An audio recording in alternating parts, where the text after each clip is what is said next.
Au départ, c'est Cédric Kahn qui est venu me proposer d'écrire avec lui ce film. Et c'est lui qui a eu cette idée que j'ai trouvée tout à fait lumineuse de raconter l'histoire de Goldman à travers le procès.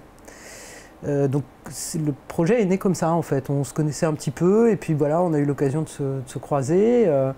Lui, ça faisait assez longtemps qu'il avait envie de faire quelque chose sur cette histoire et quand il m'a parlé de son idée de faire seulement le procès, moi aussi il se trouve que je connaissais un petit peu cette histoire moi-même et j'ai trouvé ça tout à fait lumineux et voilà, on a commencé comme ça. Pour ce projet, on a travaillé d'une manière particulière dans le sens où il n'y a pas de minute de procès d'assises en France, en tout cas pas à cette époque-là et pas pour ce procès-là. Donc j'ai fait une très grosse documentation. Une fois que j'ai totalement souscrit à l'idée de faire que le procès, j'ai d'abord travaillé de mon côté à une très grosse documentation. En fait, j'ai reconstitué les deux procès à partir des coupures de presse.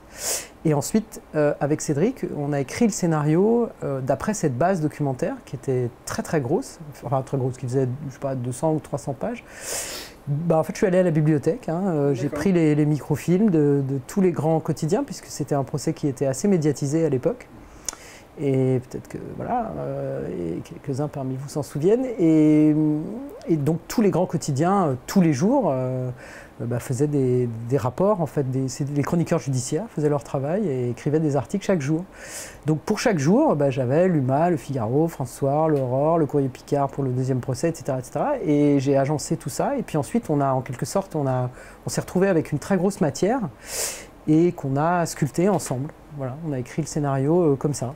J'ai pensé que pour Goldman, ce serait un procédé, un vrai parti pris stylistique, mais pas seulement, que ça servirait aussi le propos, parce que le personnage de Goldman est quand même un type avec une vie très diverse, enfin très kaléidoscopique. Il a fait beaucoup de choses assez différentes et que rester dans la salle d'audience, ça permettait à la fois de raconter toutes les facettes de son existence, parce que dans un procès d'assises, on raconte toute sa vie d'abord, on commence par ça, c'est le curriculum vitae. Et puis ça permettait aussi justement d'entrer, alors pour le coup, dans un processus qui est extraordinairement, je pense, cinématographique, qui est que ça laisse se déployer toutes les dialectiques, en fin de compte, l'accusation, la défense, et le procès naturellement dramatise toutes ces paroles-là. Il les confronte et ça permettait justement au spectateur, au lecteur, enfin celui qui est en face de ça,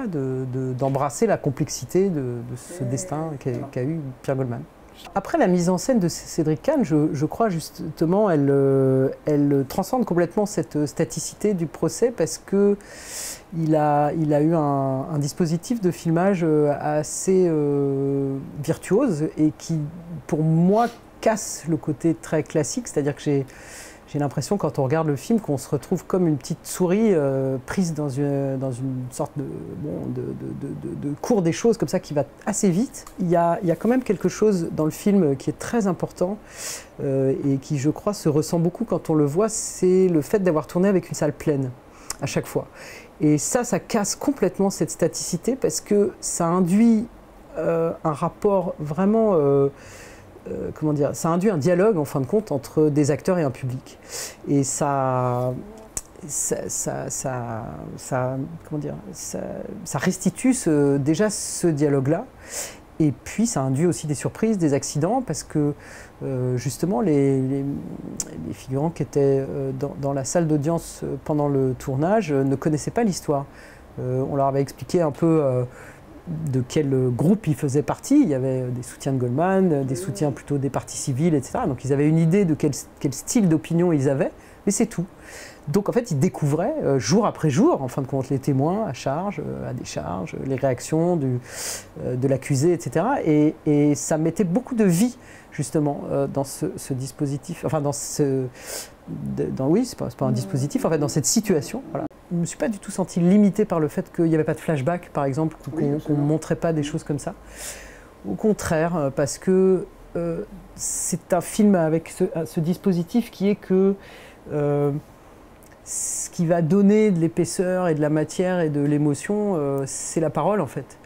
Et c'est un choix de mise en scène de décider que l'émotion, elle va venir de la façon dont l'acteur va habiter le récit de sa propre existence, enfin le personnage, pas l'acteur bien sûr. Et donc au contraire, moi j'ai pas du tout senti que c'était une limitation, même inversement, parce que ce qui est intéressant parfois, je trouve, dans un film, c'est le off en fait, c'est ce que vous donnez à imaginer à la personne qui regarde. Et là, quand c'est quelqu'un qui vous raconte sa vie, quand c'est quelqu'un qui vient témoigner de quelque chose, la force évocatrice, elle est plus grande que si vous essayez de reconstituer quelque chose. Et d'ailleurs, de ce point de vue, je trouve que la reconstitution est plus difficile que le témoignage dans ce que ça... Voilà. Après, effectivement, est-ce que ça génère un phénomène... Est-ce qu'on tient jusqu'au bout? Est-ce que c'est captivant jusqu'au bout? C'est pas à moi de le dire, mais en tout cas, en l'écrivant, il n'y a jamais des moments où on s'est dit « Ah, c'est dommage, on aurait envie de le voir ». Presque au contraire, parce que justement, il y a beaucoup de choses qui se passent aussi dans la première partie du film entre le président et l'accusé. On raconte la vie de l'accusé, c'est le curriculum vitae, tous les procès d'assises commencent comme ça. Et c'est au contraire très intéressant de voir la réaction de l'interlocuteur. Mais là, il y avait un public, et le public, c'était la France en plus.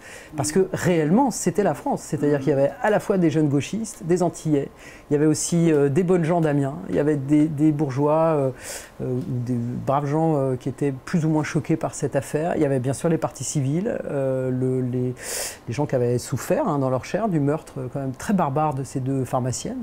Donc c'était toute la France qui est représentée. Et d'ailleurs, c'est ce que dit l'avocat des partis civils dans sa plaidoirie à la fin. Il y a un aspect de ce procès qui était très intéressant aussi, parce que au-delà du cas de Goldman, ça nous a permis de raconter une certaine sociologie de la France, de faire aussi un portrait de la France, quoi. Parce que c'est vrai qu'on voit défiler à la barre des gens de droite, des gens de gauche, des jeunes, des vieux, des hommes, des femmes, et je pense que c'est aussi un portrait de la société française, de ses contradictions, de ses oppositions, de ses antagonismes, de ses préjugés. Enfin, c'est aussi tout ça, vous voyez, qu'amenait l'idée du procès. Ça permettait de faire un truc transversal qui dépassait d'une certaine façon Goldman lui-même. Votre intime conviction en tant que juré, ça aurait été quoi?